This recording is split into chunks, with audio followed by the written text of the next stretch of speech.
warahmatullahi wabarakatuh.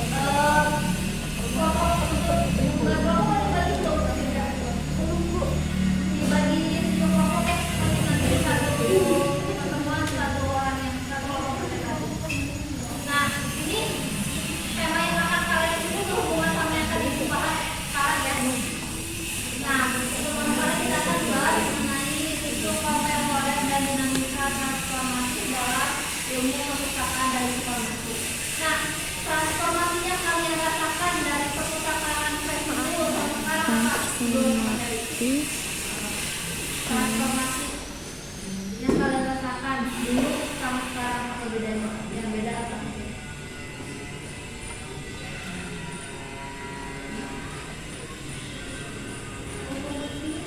Transformasinya dari segi apapun apa?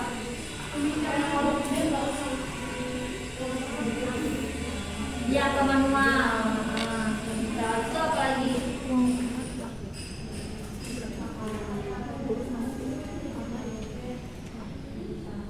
Analog digital itu apa lagi?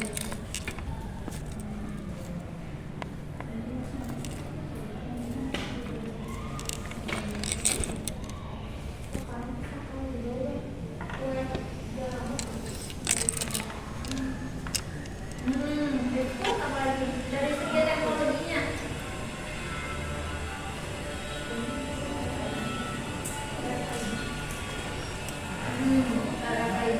Apa lagi?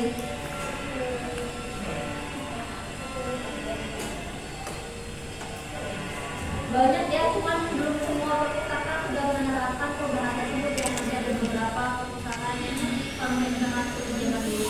Nah, biasanya transformasi ini banyak yang sering dilakukan itu di perpustakaan yang levelnya perpustakaan akademis, di perpustakaan umum yang skalanya juga udah kota beda sama kabupaten. Terus kabupaten ada di beberapa perpustakaan khusus juga.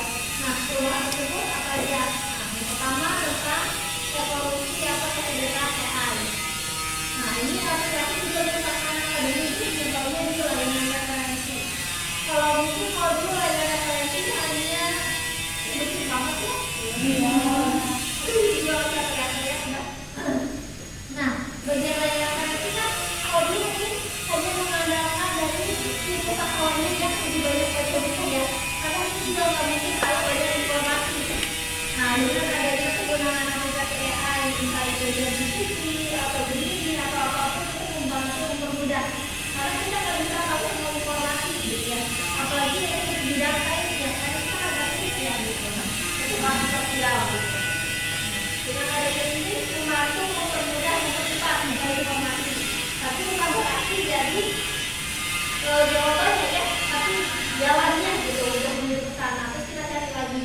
Nah, selain dari layanan referensi, manajemen seleksinya itu juga klasifikasi otomatis. Kalau dulu kan klasifikasi kita masih menggunakan penomboran yang lewat buku ya, melihat buku. Sekarang kan udah ada IDDC. Apa sih yang IDDC? Jadi kita lihat nomor si klasifikasinya dan itu udah otomatis. Rak buku pun enggak buku yang masih biasa ya. Kalau kayak di perpustakaan itu kan banyak ya tanggalnya. Ada satu tempat yang dia untuk otomatis menyimpan ke buku mulai berapanya. Nah, sama halnya kayak rak buku kita tuh kayak Dropbox kita. Jadi juga sebenarnya maksudnya ke rak buku kita. Karena nggak semua perpustakaan di situ.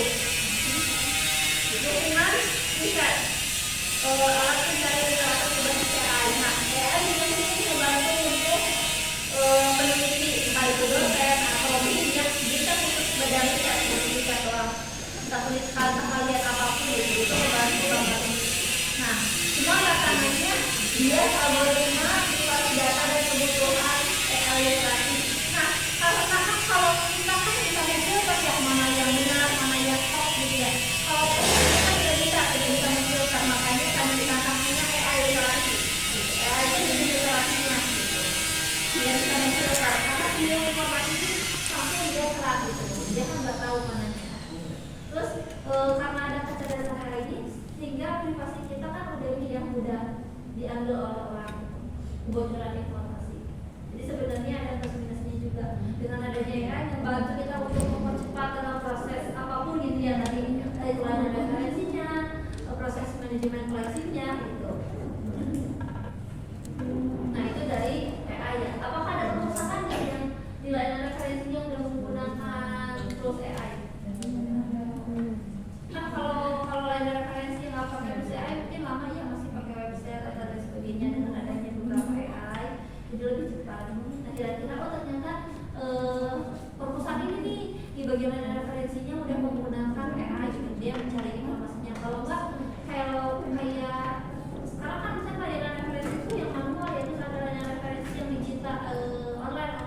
Pasti ini kalau masalah waktu itu ada layanan referensi yang referensinya itu online, jadi dia konsultasi bisa lewat jarak jauh. Nah itu juga masuknya perubahan teknologi juga, jadi nggak harus di tatap muka langsung. Nah, karena kemudahan teknologi tersebut maka diaturlah dalam undang-undang tata kelolanya biar nggak semuanya apa yang melanggar. Dibuatlah aturan mengenai tata kelola di Undang-Undang Nomor 27 Tahun 2022 tentang perlindungan data pribadi. Nah, kenapa harus ada undang-undang ini untuk melindungi data pribadi kalian? Jadi kadang-kadang suka ada beberapa peneliti yang meminta data gitu. Pas sekarang kan udah nggak boleh ya. Karena ini juga apa ya?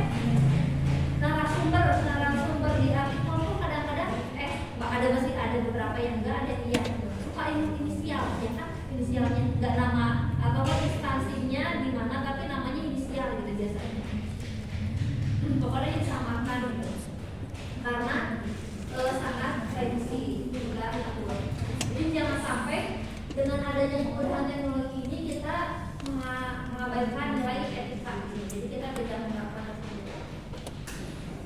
Kayak tadi yang bilang, misalkan ada orang yang mau meneliti mengenai perpustakaan, terus kemudian dia meminta data perpustakanya.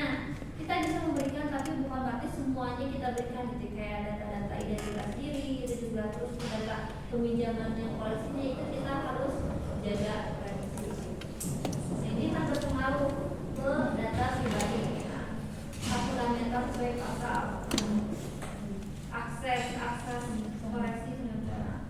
Jadi pokoknya kita atur karena dengan adanya teknologi maka harus ada aturan.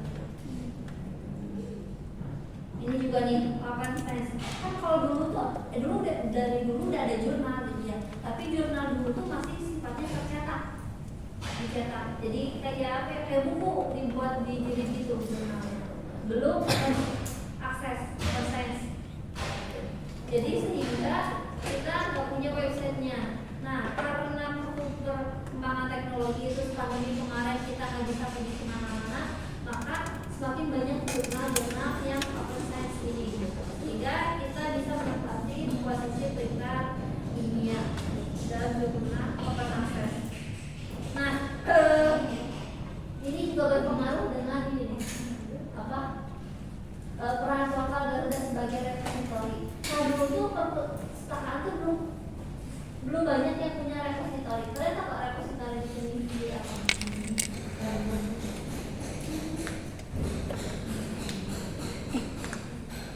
Apa repositori sendiri di sini?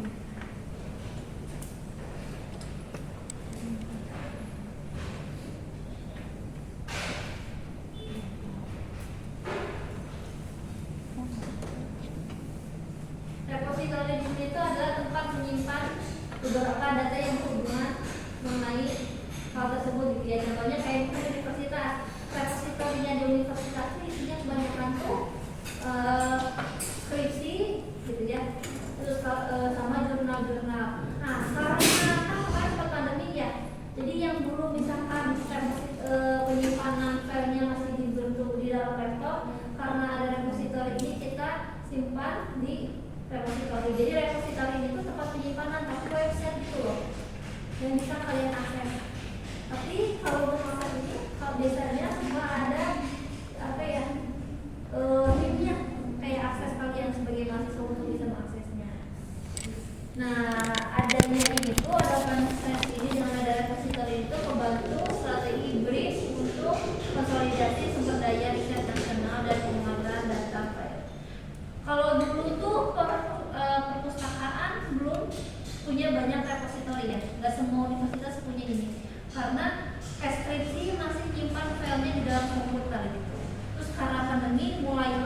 banyak universitas yang membuat repository ini tuh website yang bisa diakses ya. Isinya macam-macam, mulai jurnal, terus buku juga gitu. Intinya repository ini tuh tempat penyimpanan tapi bentuknya digital, jadi yang bisa kalian akses di mana, itu namanya repository. Dan setiap universitas tampilan repositorinya beda-beda, disesuaikan dengan kebutuhan. Kayak yang kedua, open access-nya katalognya Unpad sama UIN beda, karena kita punya kebutuhan yang berbeda-beda, maka disesuaikan juga. Repositori Unpad sama UIN pun beda. Nah, kira-kira ada nggak sih universitas yang udah berapa repositori mereka sejauh mana gitu, sebermanfaat mana, atau mereka hanya baru punya repositori aja tapi belum digunakan, atau digunakan tapi nggak aktif gitu. Itu juga bisa, itu bagian dari teknologi.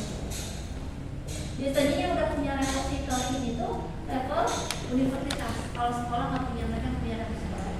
Untuk membuat repositori itu mahal, tetapi menggunakan website.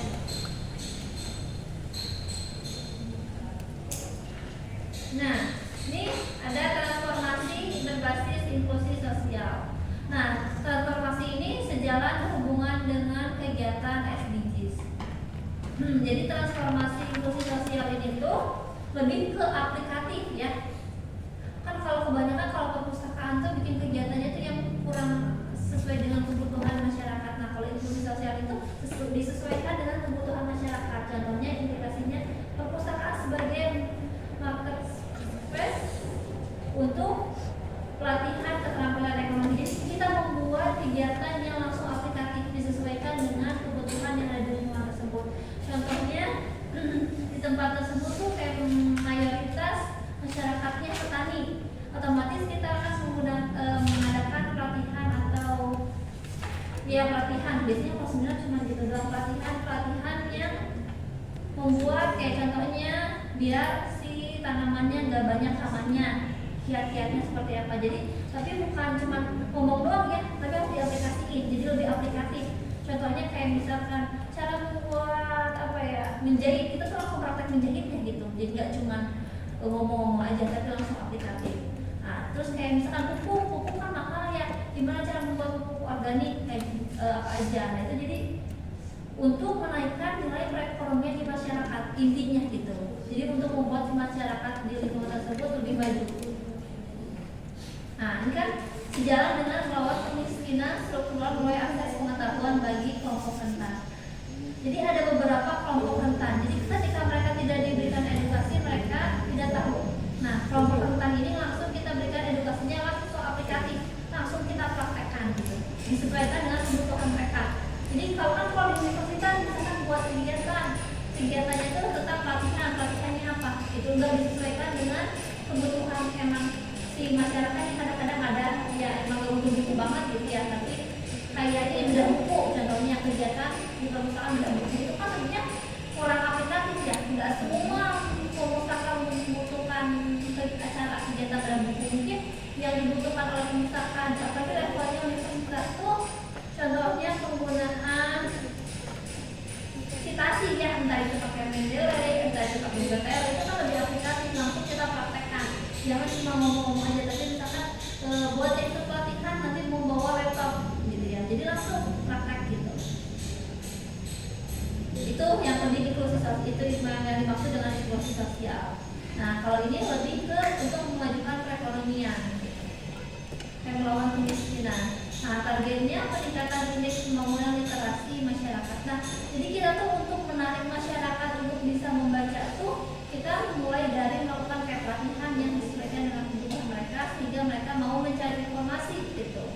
Nah tapi belum banyak perpustakaan yang sudah menerapkan transformasi inklusi sosial, belum semua. Kebanyakan tuh perpustakaan tuh hanya fokus menyimpan, mengelola sama menyebarkan informasi, tapi tidak memberikan informasi sesuai dengan kebutuhan si masyarakat penggunanya.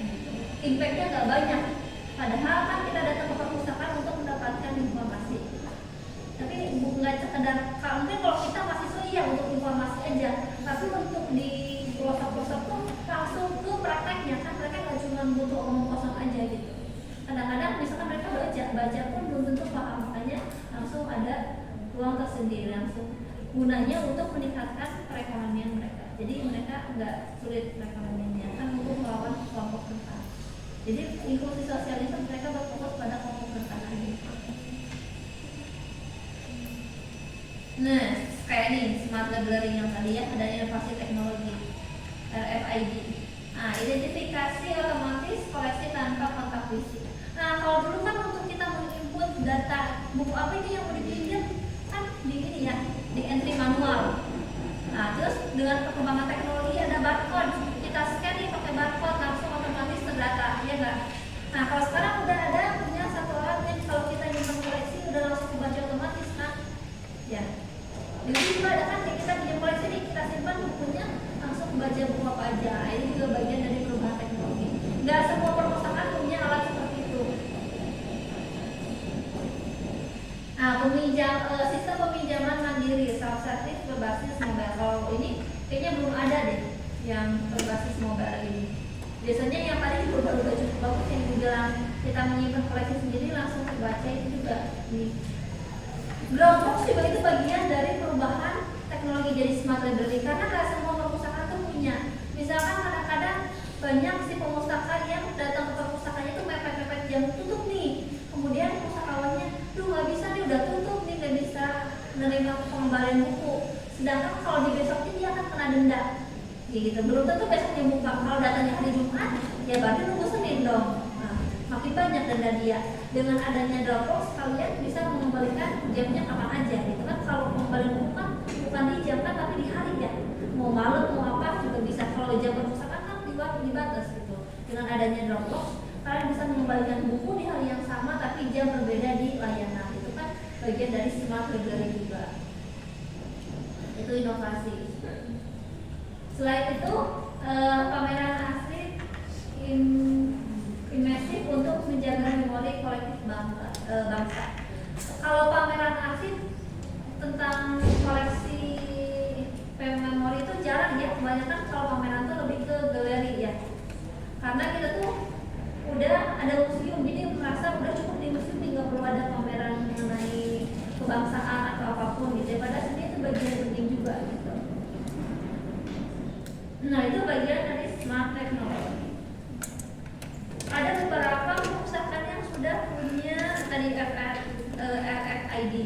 Contohnya, ada juga kan yang perpustakaan mereka punya aula sendiri, itu aulanya nanti menayang editnya di museum. Di museum tuh punya aula atau teater yang nanti menayangkan filmnya 3D. Itu juga bagian dari teknologi.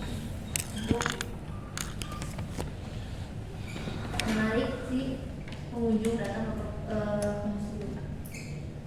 Selain ini ya, selain inovasi teknologi, kan kalau perpustakaan sekarang kan banyaknya perpustakaan masih sifatnya konvensional yang bentuknya buku gitu ya. Sekarang kan udah banyak perpustakaan digital. Contohnya kayak Perpusnas, mulai ada nih resources-nya gitu ya, ada beberapa koleksi digital yang bisa diakses. Terus ada lagi juga perpustakaan yang digital library juga iya, perpustakaan digital. Jadi dengan adanya perubahan teknologi itu ada beberapa perpustakaan yang digital. Nah, preservasi pun bagian dari perubahan teknologi. Ya. Kalau dulu kan preservasi mungkin hanya lebih ke melestarikan si naskahnya ya, gimana cara membersihkannya dan memperpanjang umur. Sekarang ada teknologi dialih mediakan. Entah alih medianya dalam bentuk kayak mengalihmediakan di scan gitu ya, pakai handphone di foto satu-satu atau punya kamera tersendiri gitu ya. Yang penting si informasi di yang mau kita alih mediakan terbaca dengan jelas. Nah, ini kan alih media dari cetak ke format digital sesuai dengan standar kualitasnya. Yang penting tidak bisa dicari informasinya. Nah, selain itu kan ada perubahan juga ya kan. Kalau dulu preservasi itu masih dari yang manual ke roll film ya bentuknya, belum file digital. Nah, dengan adanya perubahan tersebut maka kita harus melakukan penyegaran, migrasi format dan penyegaran media. Nah, kalau dulu mungkin berpreservasinya menggunakan roll film, karena kan belum ada ya file. Dengan adanya file sehingga kita melakukan sama penyegaran untuk penjagaan kerusakan. Ada juga kan file yang suka korup yang bisa dibuka. Nah, kita harus melakukan pengecekan file tersebut. Sama pentingnya kepatuhan terhadap hak cipta, itu juga dari bagian dari pelestarian. Jadi jangan sampai buku orang lain kita ambil gitu. Contohnya kayak buku kan kalau udah ada buku yang dijual dalam bentuk digital. Contohnya kayak Google Book. Nah, itu kan bentuknya digital. Nah, ketika kita membeli dalam bentuk digital harus belinya ke yang jual ya itu ke penerbitnya. Itu sehingga si penulis bisa mendapatkan royalti. Jadi kita harus memperhatikan hak cipta dan hak kekayaan intelektual. Jangan sampai kita merugikan penulisnya. Tidak semua perpustakaan juga sudah melakukan preservasi. Kadang-kadang preservasi digital ya khususnya. Kebanyakan mereka preservasinya manual, hanya membersihkan debu aja, tidak melakukan alih media. Inklusivitas bagi penyandang disabilitas. Iya. Sekarang kan udah mulai ada beberapa perpustakaan yang mulai ramah dengan disabilitas. Kalau koleksi ini terlalu menjauh deh, sarana prasarana dulu gitu ya untuk jalurnya.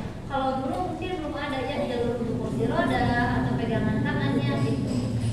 Terus toilet juga belum gitu, intinya belum ada fasilitas yang ramah disabilitas. Sekarang mulai ada beberapa perusahaan yang menyediakan koleksi untuk ramah disabilitas kayak braille, terus buku audio sama komentar yang bisa. Di sini perpustakaan mana yang sudah punya koleksi atau perpustakaannya ramah disabilitas? Jogja. Perpustakaan apa? Perpustakaan di Jogja. Selain itu kalau di sini apa? Yang ramah disabilitas. Yang selain braille sendiri, perpustakaan braille sudah pasti ada braille. Musik dan ramah disabilitas kan? Enggak ya? Harusnya selevel itu dia udah ramah disabilitas. Minimalnya kan disabilitas tuh nggak semuanya disabilitas apa ya? Kalau untuk braille kan yang tunanetra ya gitu. Karena koleksi juga mahal gitu ya. Bisa jadi yang minimal si sarana menujunya gitu ya. Entah itu ada lift gitu ya. Kalau tanggal kan dia takutnya nggak bisa naik tangga gitu. Minimal dari fasilitasnya dulu. Nah, ini berkaitan dengan budaya empati. Usahawan terlatih untuk melayani kelompok rentan. Karena kebanyakan yang disabilitas itu mereka jarang berpergian ya. Apalagi tentang perpustakaan berpergian itu jarang. Karena orang punya lingkungan tersendiri. Makanya kita harus menjaga kelompok rentan tersebut untuk mau kita mendapatkan informasi yang kita mau. Jadi kita harus punya empati. Nah, apa hubungannya pustakawan dengan literasi informasi pengetahuan? Apa hubungannya? Kenapa pustakawan juga harus memahami ini?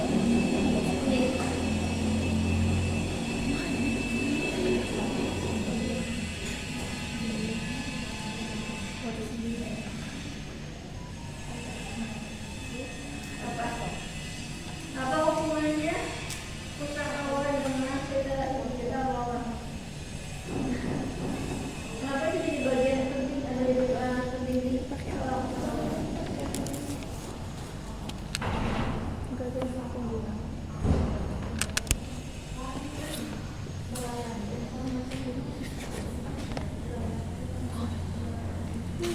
kenapa seorang pustakawan harus mengetahui literasi informasi untuk bisa melawan hoax? Apa hubungannya dengan pustakawan?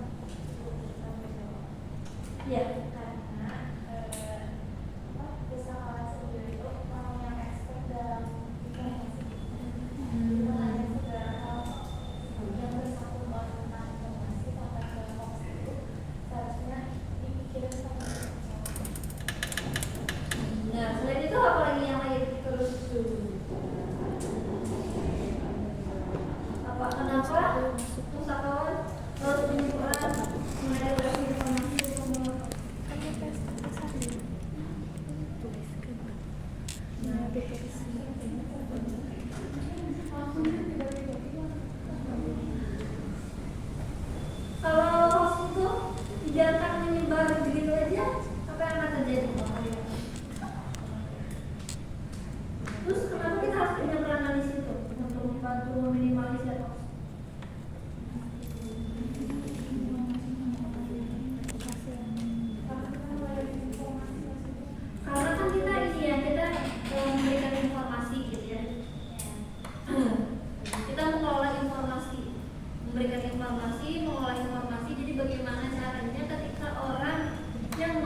mana yang hoax, mana yang enggak. Ketika orang nanya pun kita tahu bahwa informasi tersebut. Jadi jangan sampai kita orang yang memberikan informasi itu kita nggak tahu informasi itu hoax apa enggak gitu. Terus kita bisa mengedukasi beberapa orang gitu bahwa kalian tuh jangan apa ya mudah menyebarkan informasi begitu aja atau termakan oleh informasi dengan mudah. Jadi terpapar informasi karena kan informasi itu overall ya, setiap aja bisa mengisi informasi, bisa mendapatkan informasi gitu ya. Gimana caranya kita bisa mengawal itu? Contohnya kayak banyak nih, kan sekarang lagi musim sakit nih, otomatis banyak virus-virus bertebangan. Gimana caranya kita menangkis virus tersebut ya? Dengan cara vitamin sama halnya kayak gini. Dengan kita tahu nih beberapa kayak tools gitu ya untuk informasi yang nggak kredibel tersebut. Nah itu berhubungan karena literasi moral menekankan etika berbagai informasi yang tidak hanya benar, menekankan etika berbagi informasi tidak hanya benar tapi bermanfaat. Kadang-kadang yang benar aja belum tentu bermanfaat gitu. Yang kan itu disebarin aja belum tentu benar ya. Jadi kita sebenarnya membantu. Nggak semua orang tuh melek akan literasi informasi. Mungkin hanya sebagian profesi yang tahu. Literasi ini tuh kemampuan untuk jadi kalau kalian bisa bingung literasi itu kemampuan kita kan ada literasi itu ada literasi digital, literasi informasi macam-macam itu literasi sendiri itu kemampuan kita untuk memfilter informasi. Gimana caranya? Dengan cara ini tadi kita mencari informasi tersebut hoax apa enggak sehingga kita bisa menangkis informasi tersebut. Itu juga bagian dari edukasi pustakawan pada pustaka. Misalkan kayak ada inilah infografis, poster bahwa untuk kayak contohnya kemarin pandemi kan banyak banget ya informasi. Nah kalau informasi yang ada di berita contohnya kayak di sini. Nah informasi yang dari sini ini kan si perubahan informasinya itu sangat cepat ya, beda sama yang koran digital, koran tapi yang udah digital gitu ya. Kan kalau dulu kan koran sih tercetak ya, sekarang kan udah ada koran digital. Ini juga sebenarnya sama aja ya koran digital, tapi bukan ini kalau di sini tuh si pemilterannya tuh enggak flashnya enggak sebagus kayak koran yang tercetak gitu yang digitalkan gitu. Ini tuh siapa aja yang bisa nulis, tidak memperhatikan. Banyak kan si antara judul berita dengan isi itu kan enggak sinkron ya. Terus di isi pun tidak mengandung 5W APKU. Jadi informasinya ada hal-hal. Nah, makanya biasanya berita-berita yang kayak gitu patut kita pertanyakan, harus kita cari lagi kebenarannya, benar apa enggak. Apalagi waktu pandemi banyak banget ya isu-isu gitu. Sekarang juga kan lagi banyak itu mengenai campak, udah mulai lagi ya campak. Iya, sebenarnya kan udah bukan hal yang aneh ya, campak itu dari dulu juga ada campak.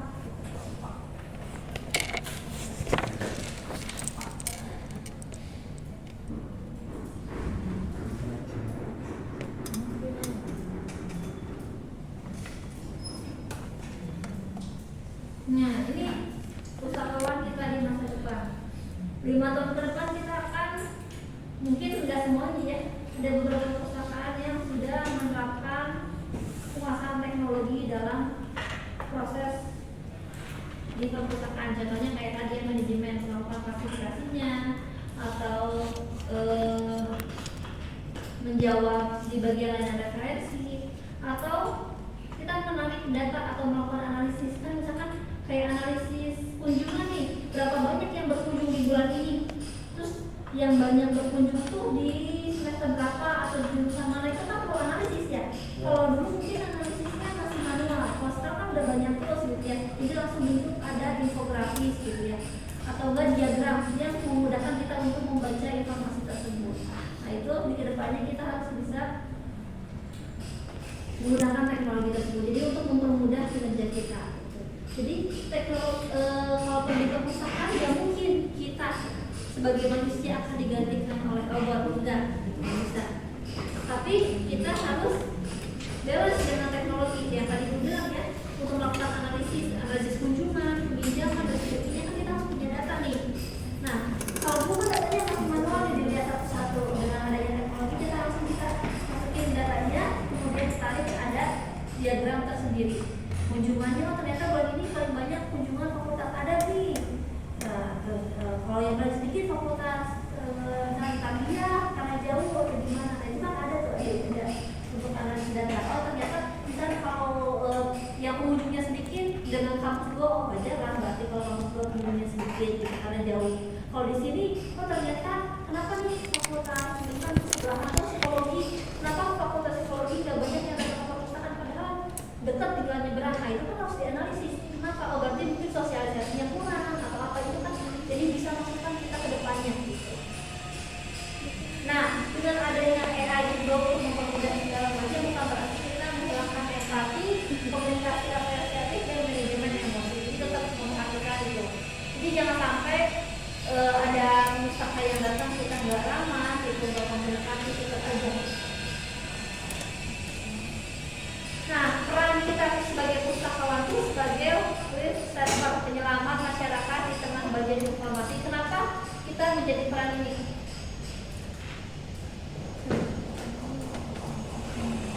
Penyelamat masyarakat di tengah bagian informasi.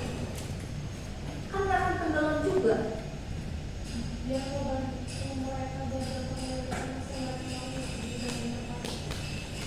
kan banyak. Jadi kita mau bantu dia lebih mudah.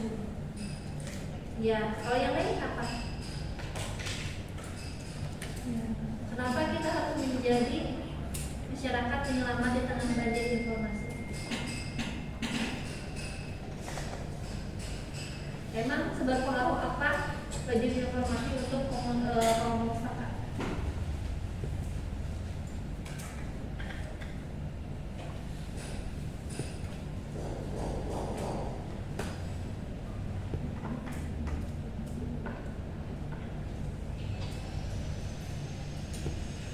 Tadi ya ibu bilang karena banyaknya informasi, overload informasi, banjir di sini itu kayak tadi yang terlalu banyak informasi sehingga dia tuh bingung mana yang benar mana yang enggak gitu. Maka perlu diselamatkan, tahu nih kira-kira sebenarnya dia butuh informasi yang mana, terus mana informasi yang kredibel, yang bisa dia percaya, mana informasi yang hoax ini itu bisa membedakan kebutuhan informasinya seperti apa. Contohnya kayak misalkan tentang ilmu buku tentang psikologi komunikasi. Tapi kita tuh perlu yang mananya, verbal kah, apa non verbal kah? Dan itu ketahuan nih, kalau kita butuhnya yang non verbal. Yang non verbal kita carinya ke mana nih? Harus tahu. Yang tadi gue bilang, siapa aja bisa menulis informasi, karena siapa aja terus banyaknya informasi, kita bisa memfilter. Benar nggak sih informasi tersebut? Gitu. Kan banyak blog juga ya kayak tadi ya, peran-peran yang digital yang bisa banyak informasi macam-macam. Ini peran kita sebagai kedepannya. Jadi jangan hanya pustakawan itu jangan hanya fokus ke menyimpan, mengelola, menyebarkan. Dan kita harus membantu mereka memfilter mana informasi yang hoax, mana yang enggak. Itu bagian penting juga gitu. Jadi jangan sampai masyarakat termakan oleh berita hoax. Itu akan menggiring opini gitu. Masyarakat tuh mudah banget digiring opini dengan ada berita gitu. Digoreng tuh lebih gampang karena kan informasi mudah diakses. Cuman si informasi kita harus tahu bener apa enggak nih, jangan merasa goreng aja. Contohnya kayak inilah yang sekarang tuh kemarin tuh panik bayi BBM di Aceh kan, karena ada perang terus sehingga suplai BBM-nya akan sulit dan sebagainya, sehingga masyarakat langsung berbondong-bondong beli ke SPBU. Nah itu kan karena media yang menggiring opini ke situ. Sebenarnya mungkin akan tetap ada gitu, kayak pandemi nih, tiba-tiba kita membeli makanan banyak, itu kan ada supaya makanannya kan gak akan sempit, akan sehabis itu gitu. Jadi gak usah sampai ketakutan itu gitu. Kita harus kayak ngasih tahu, oh nggak usah takut itu karena tetap ada gitu.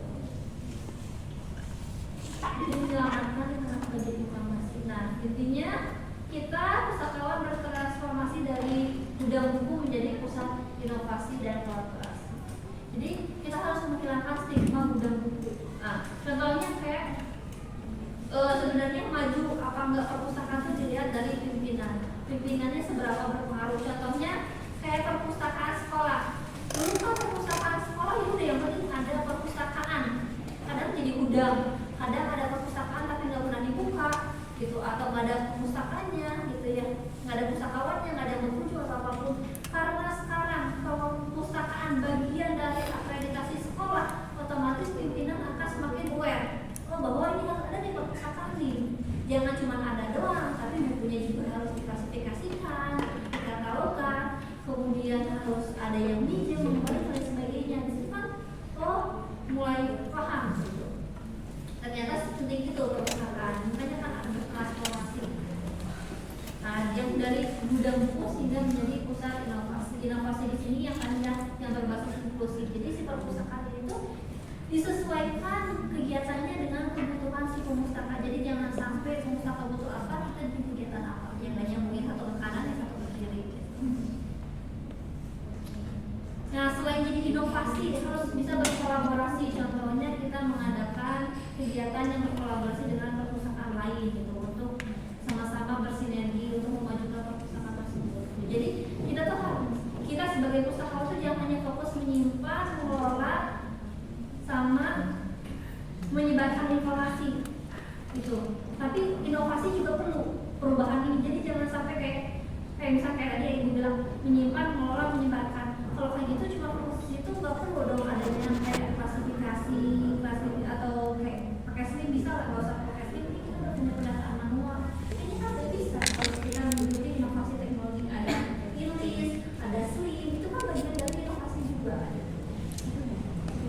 Jadi intinya kita harus bisa berkembang, mengikuti perkembangan zaman, jangan hanya stuck di situ aja, berada di situ. Apalagi ketika kalian nanti udah lulus nih mau bekerja, harus tahu nih kira-kira gebrakan apa yang akan kalian lakukan di tempat perpustakaan yang akan kalian bekerja di situ gitu ya, atau lembaga informasi.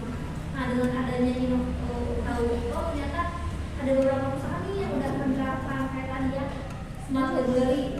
Kayak tadi contohnya misalkan si bukunya nggak perlu di-scan, langsung otomatis. Nah, kita bisa lakukan beberapa inovasi tersebut. Nah, selain itu sinergi antara teknologi dan nilai etis adalah kunci relevansi masa depan.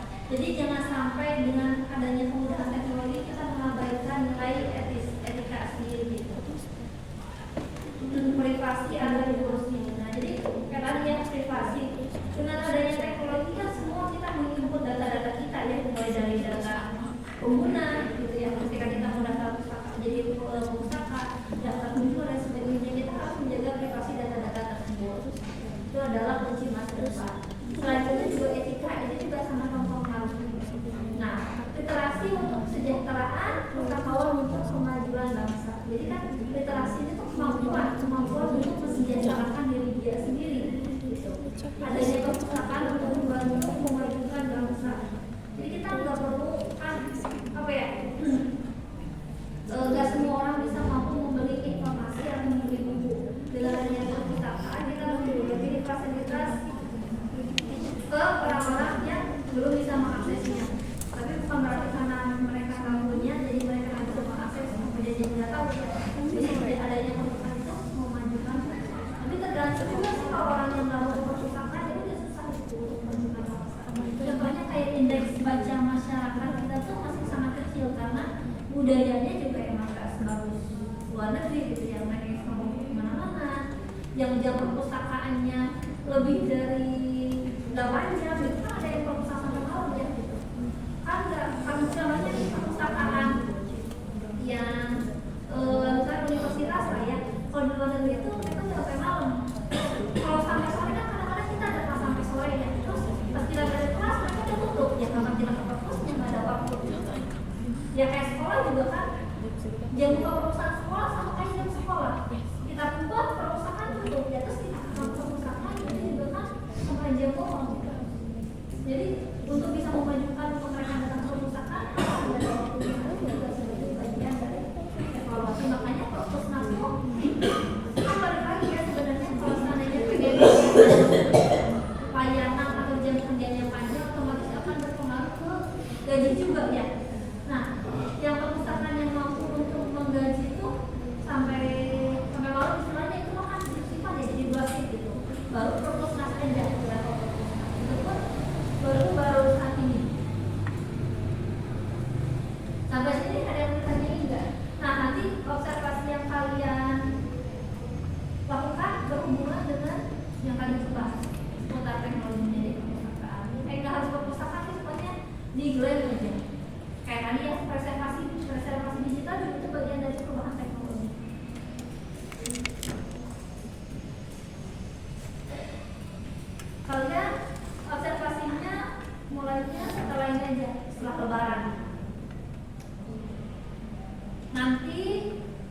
udah UTS kalian mulai presentasi. Jadi dari pertemuan ke-9 sampai 15 kalian presentasi. Ya, satu